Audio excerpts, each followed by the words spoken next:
And now, from Candlestick Point in San Francisco, California, it's the Stick 49er Podcast Show with your hosts, Lucas McLaughlin and Lucas Ortiz. This is a Lucas and Lucas production. This podcast is brought to you in part by Supertenna. Get yours today. This is an unofficial 49ers podcast and is in no way directly affiliated with the San Francisco 49ers team nor the National Football League. What's up, Niner fans? This is Lucas McLaughlin coming from my studio here in San Francisco. Now I'm joined by my partner in crime, Lucas Ortiz. Lucas, are you there? I'm here, Lucas. How are you? I'm good. Be doing a lot better if Bosa was doing better. Wow, man. I mean, we're talking crazy injuries after the battle with the Jets. I'm not sure what to think. Let's get into it. Yeah, man. It's a lot of emotions coming after that game. I know, like you, would rather come away healthy and lose the game rather than win the game and come away with losing arguably your best player on the team. And then 2 plays later, losing another solid defensive lineman in Solomon Thomas. Jimmy went down, didn't return for the second half. Mostert didn't return for the second half. And I think even Tevin Coleman left with a knee injury at the end of the game. So it was a costly win. Definitely not the kind of victory feel at the end of the game as most games that end in a blowout do. But yeah, that was brutal, man. We're gonna have to really do a good job if we're gonna replace Bosa's impact on the game. What do you think? I mean, now we're playing the whole, how deep is your roster? And let me just see if I can list off the injuries and you tell me if there's any that I miss. You got D Ford, which just, by the way, they thought that was just neck spasms, but it turns out he's got an issue with his back, which is being addressed. He's definitely out this week. We've got Richard Sherman still on the IR, at least another week or two, right? Right. He's got the calf injury, which, depending on who you ask, could be related to the Achilles that he had. The calf is connected to the Achilles, so there's definitely a possibility that the compensation from him dealing with that injury and surgery has affected the calf. And he went through it last year. I think he had the 2 or 3 games where he didn't play because of the calf tightness. And it's the same exact calf that was connected to the Achilles that he had. Yeah, I mean, I couldn't even tell in week 1. I couldn't really tell he was injured. I'm not sure at what point that happened. He played through it. Who knows? You'd have to ask Richard. So then we've got George Kittle. George Kittle, obviously. Right. I'm just going to list them. Deebo Samuel, Jimmy Garoppolo, and now obviously devastating loss, Nick Bosa, Solomon Thomas, and Mostert. Is that the extent of the major injuries? Yeah, and I think also DJ Jones suffered a ankle sprain in the game. Oh, yeah. So I didn't really see it happen, but he didn't finish the game out, and they say there's a good chance he may not play this upcoming week, being that it's still on the same crappy MetLife surface. Exactly. Slip of the tongue there. Yeah, he couldn't really tell where he injured it, but it's got to be connected to that sticky surface. The players were complaining about it before the game, after the game. It's a real shame that we have to go right back to that same field and risk the health of our players. So we'll see. Yeah, man. I mean, it's one of those things where a lot of these guys, are going to have to step up, obviously. Someone like a Bosa, you can't replace him, but you can do your best. And I know that we've signed a couple of guys, Dion Jordan and Ziggy Ansah, who are going to have to come in and try and help out. I'm not sure if they're available this week. Do you know if they are? I know they're practicing. So Dion Jordan was already on the team on the practice squad. So he got elevated to the roster. They give him a guaranteed, well, it's not actually guaranteed after the start of the season, but he's on the 53-man roster. So he'll be available. He's already gone through COVID protocols. So no issue there. He's already been practicing with the team, knows the defense in and out. It's just about production with him and being able to come in and at least give us a sliver of production of what Bosa gave us. Ansah is probably not going to be able to practice with the team until Friday, maybe Saturday. Oh. So there's no telling if he's actually going to be active for the game on Sunday, being as that he's not going to really get a chance to be on the field with the team. So he's more of a question mark for Sunday. But I think the week after against the Eagles, we're definitely going to see a lot of Ansah. I think he's going to be good for the team. What do you think about? I mean, I hope so. I mean, I'm hoping that he can just hit the ground running. Mm-hmm. Now, when it comes to Garoppolo's injury, he showed some real grit in that game. I thought he was playing really well. It's tough when you get a high ankle sprain like that.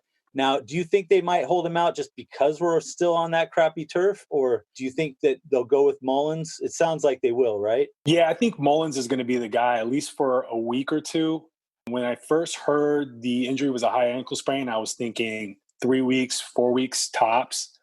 But we got some good news after the game. Actually, the day after, Kyle Shanahan said that the high ankle sprain wasn't as serious as previously thought. So, that's good. If it was a natural field, if we were at home, we'd be probably, starting Jimmy. And the fact that we have to go back to that stadium and play on such a sticky turf, they just probably, would rather just play it safe and not risk putting Jimmy back on that field and worsening that injury. I don't know about you, but I'm totally on board with that thinking. Definitely. Let's keep him safe. Yeah. He played well hurt, but I would rather have him for the year and not just, 1 or 2 games. Yeah. And luckily, this part of our schedule, it permits, we're playing the Giants. I mean, I don't want to, it's still the National Football League and they're all professionals. They're not a good team. They're not a good struggling. team. They're us 2 years ago. The line is struggling.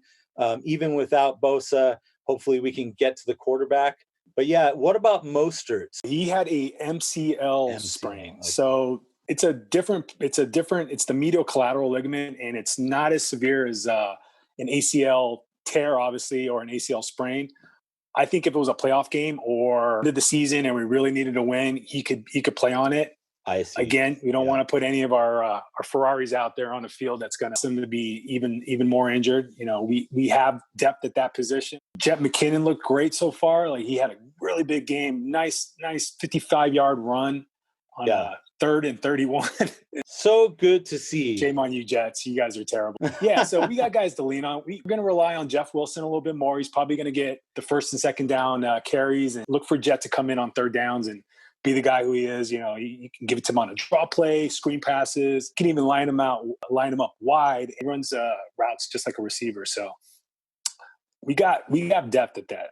We're going to get to the in-depth talk about what's going on down in the trenches, because I know you pay close attention to that, Lucas. But real quick, Jordan Reed, I mean, got to be the player of the game. Unbelievable, right? 2 touchdowns. Yeah, I mean, and that's what we need. We need guys like that. He played like Kittle. I mean, wow. Exactly. And it felt like they kind of eased him in last week. They don't want to give him too many snaps. He hasn't played in a year. He hasn't played in almost 2 years. Yeah. And they really didn't want to, put too much on his plate that first week. But this week we really needed him, and he came through. We still miss Kittle in the run game. He's probably one of the best blockers in football, not just at his position, but overall. And Jordan Reed doesn't give you that, but he gives you better route running.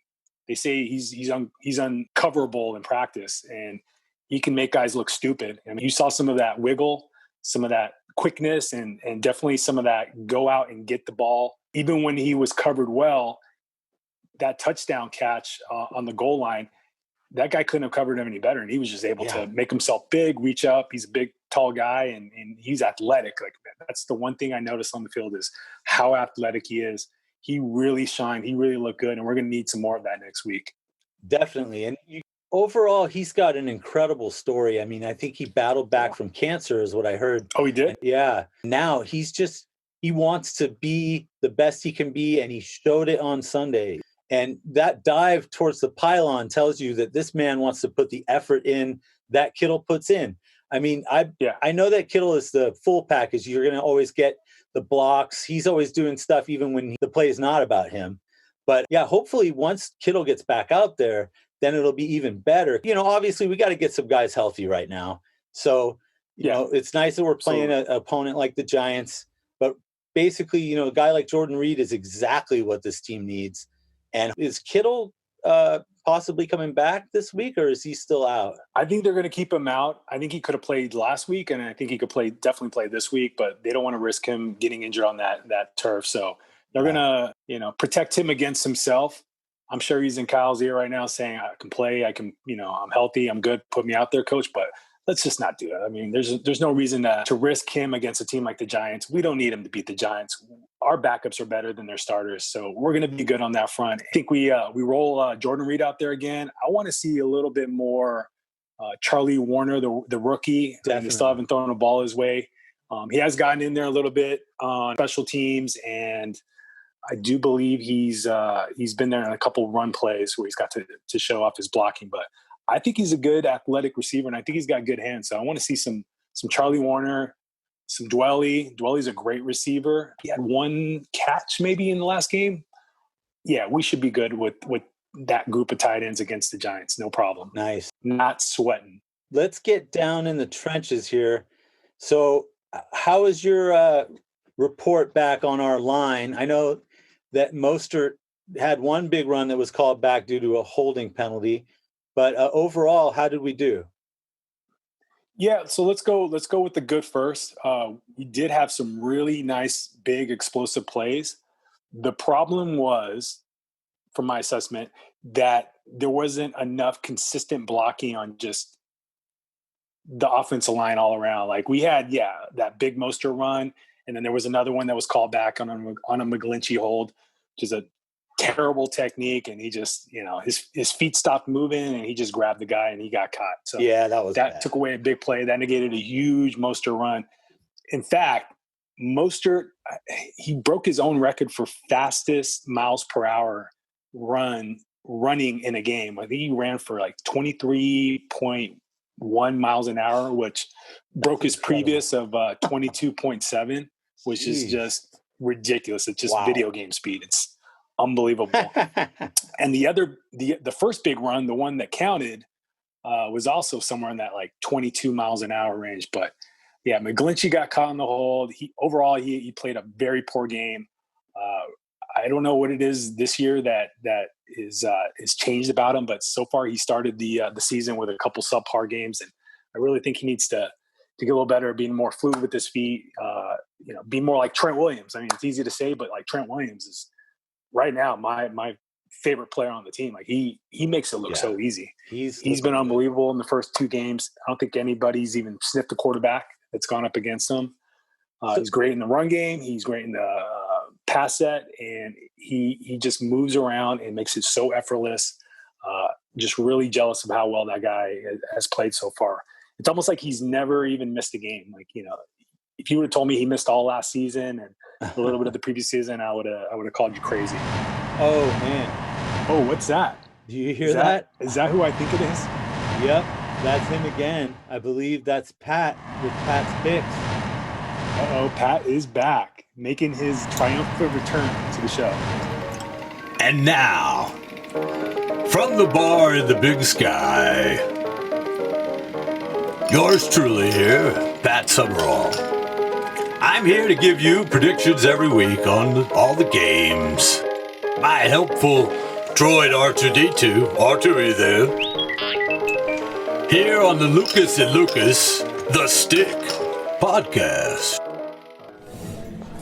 Bartender, 2 of my usual on the rocks, please. What's that, R2? Oh, no. You're saying we're on now? I have no idea why all the clocks are slow in heaven. Well, Pat Summerall here, with another edition of Pat's Picks here on the Stick podcast, here with R2D2. Oh, what's that, R2? R2 has a message for the 49ers. This is our most desperate hour. Help me, Obi-Wan Kenobi. You're my only hope. Oh, little insensitive, R2, but point well taken. They've got to stop playing on that crappy AstroTurf. As the 49ers know way too well now, only leads to injuries. All right, R2, well, let's get on with our picks for Week 3 in the NFL. I did quite well on my picks last week. I believe I only got one wrong. The Eagles beat the Rams. I had picked the Rams. What's that, R2? Oh, R2 wants me to just pick a few games this week, with scores included. Well, let's go ahead and start it with the 49ers, going back to that dreadful MetLife Stadium with the crappy AstroTurf. It's going to be tough, but after all, this is a 49er podcast. Therefore, I'm going to pick the 49ers to win it against the New York Giants. They'll squeak by. Look for the score to be 49ers 30, the New York Giants 24.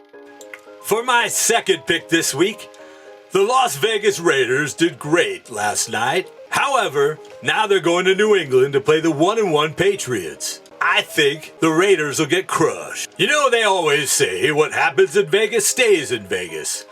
And my theory is the Raiders' wins will also stay in Vegas and be few and far between. The Raiders are going down. The final score of that one, the Vegas Raiders 14, the New England Patriots 35. And for my final pick, the Kansas City Chiefs will be at Baltimore this week. Look for the Baltimore Ravens to destroy them. Well, maybe not destroy them, but I think they will pull off the win.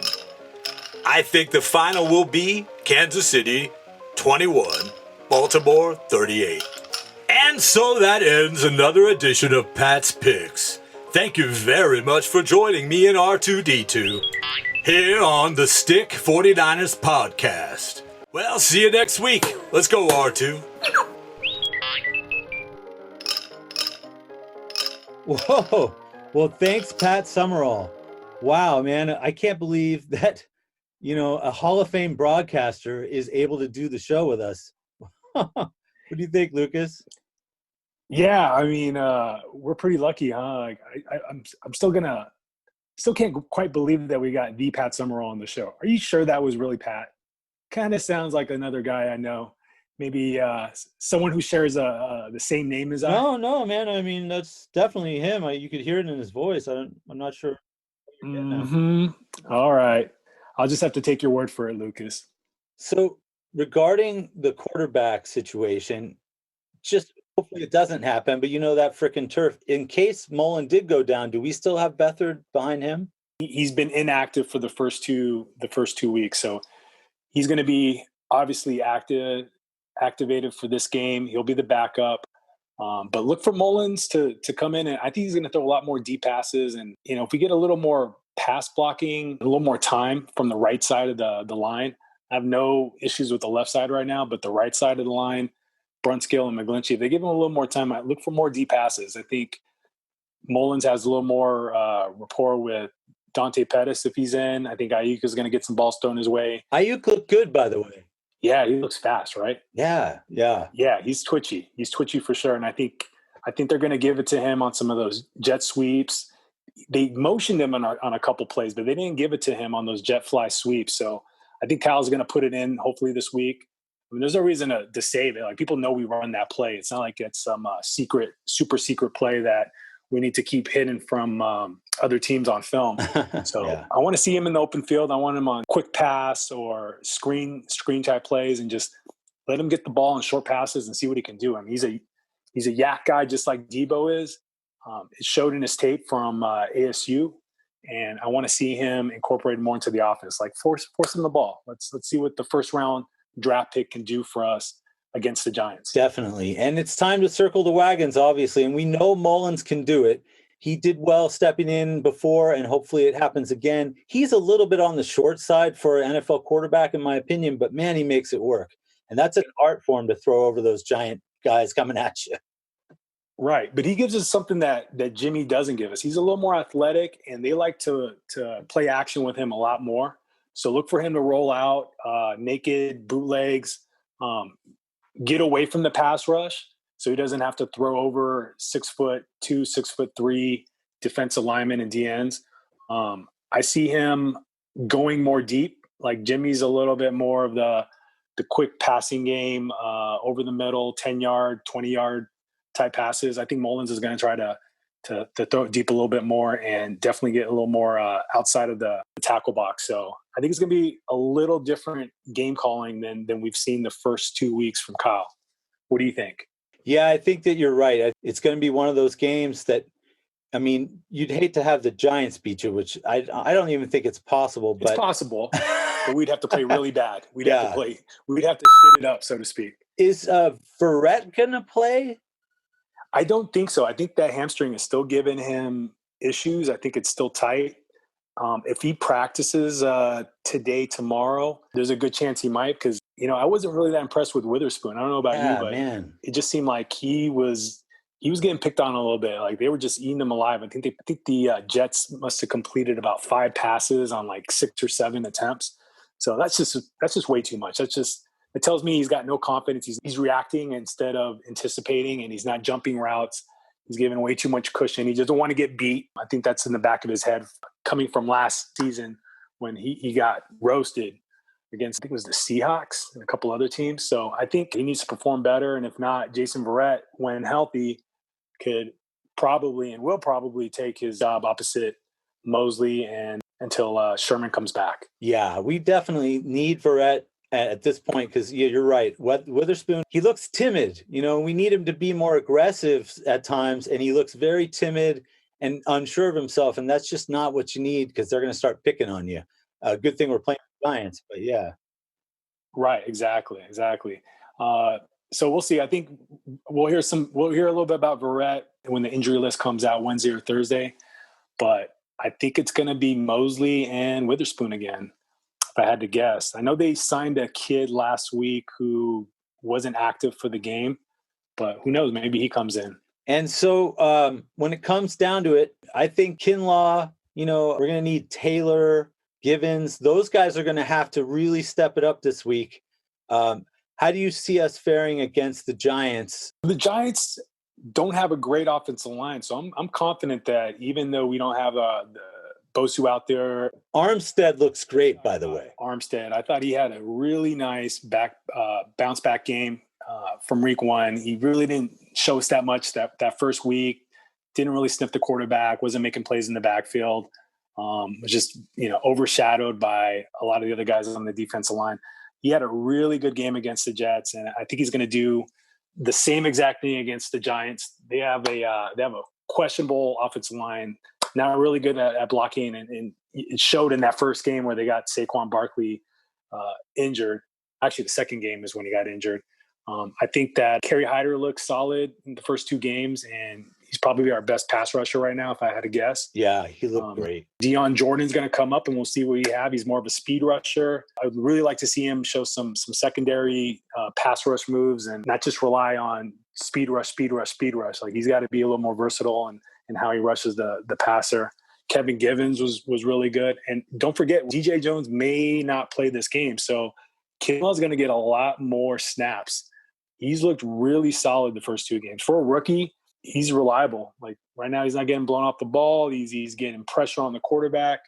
I want to see him on some 3rd down and long type plays. It seems like they've been taking him out in the first 2 weeks on 3rd down, obvious passing plays. I want to see him on those first team pass rush downs. I think you'll see that this week.